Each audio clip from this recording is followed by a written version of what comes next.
नमस्कार। नमस्कार। Greetings to the wonderful people of Mizoram. Sisters and brothers, it has always been a great pleasure for me to interact with the warm people of Mizoram. You are like my family members. Today, I want to speak to the people of Mizoram about building a marvelous Mizoram. Friends,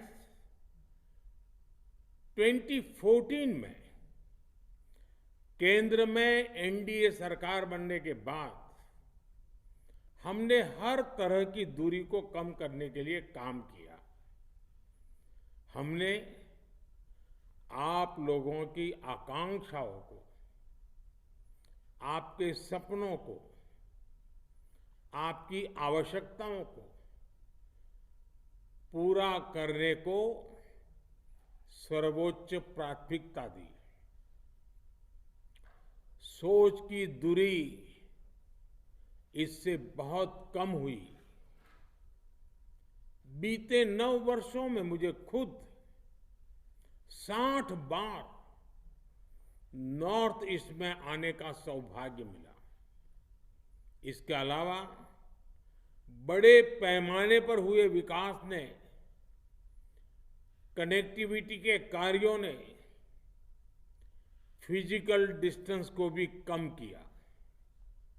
BJP देश की राजधानी दिल्ली को north east की जनता के दरवाजे तक ले आई है।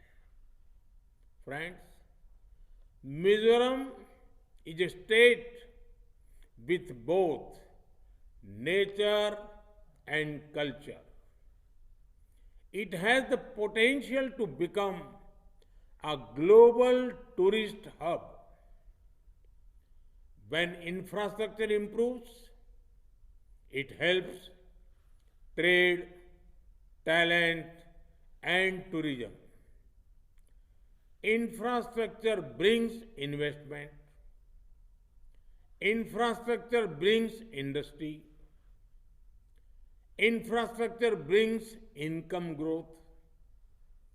Infrastructure creates opportunities for my young friends of Mizoram.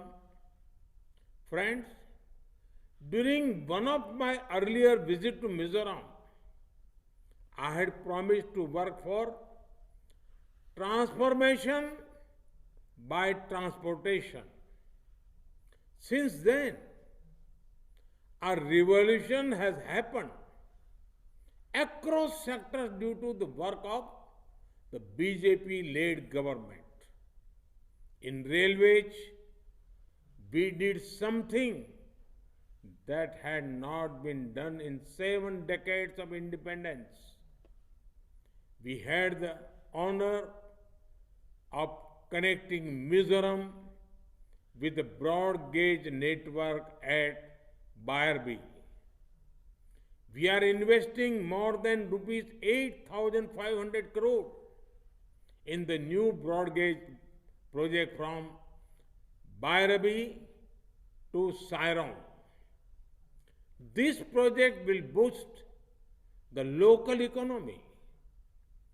When it comes to roadways, our work across the Northeast is well known. Till 2013-14, the total length of national highways in the Northeast was 11,000 kilometers.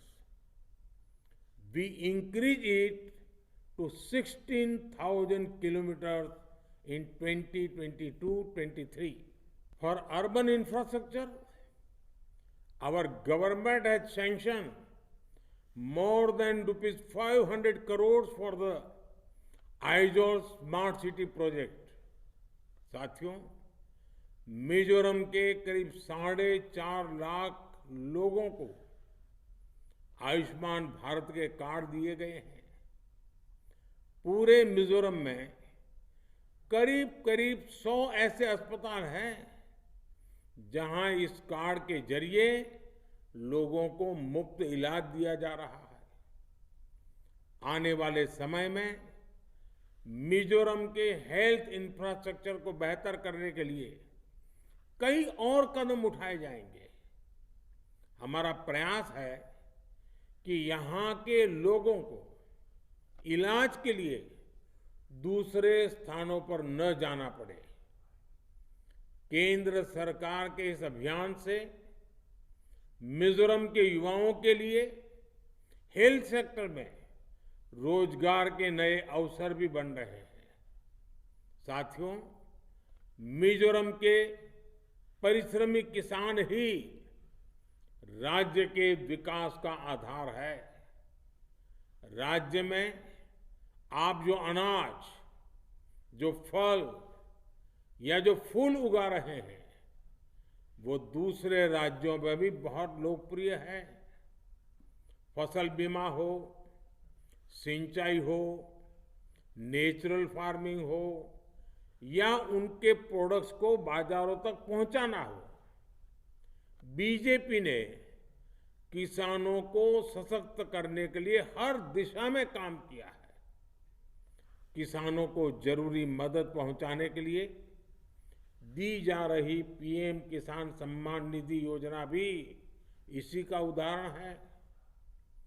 Mizoram के 1,70,000 किसानों को हर वर्ष उनके खाते में PM किसान सम्मान निधि के पैसे डायरेक्ट भेजे जा रहे हैं। इस योजना के तहत अब तक हर किसान के बैंक खाते में 28,000 रुपीज सीधे भेजी गई है। साथियों, हमारा मंत्र सबका साथ, सबका विकास है। हम वंचितों को वरीयता देते हैं। मिजोरम के जो जिले विकास में बहुत ज्यादा पीछे रह गए थे, उनके लिए भी हमने विशेष अभियान चलाया। मामित जिले में एस्पिरेशनल डिस्ट्रिक्ट प्रोग्राम की सफलता जिला स्तर पर हमारे विकास के संकल्प का सबसे बड़ा प्रमाण है।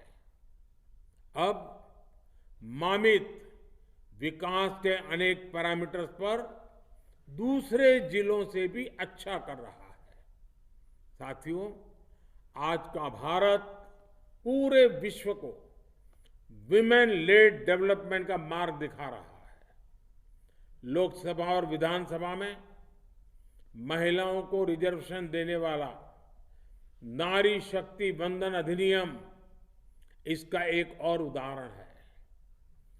वुमेन एम्पावरमेंट को लेकर हमारी सोच बिल्कुल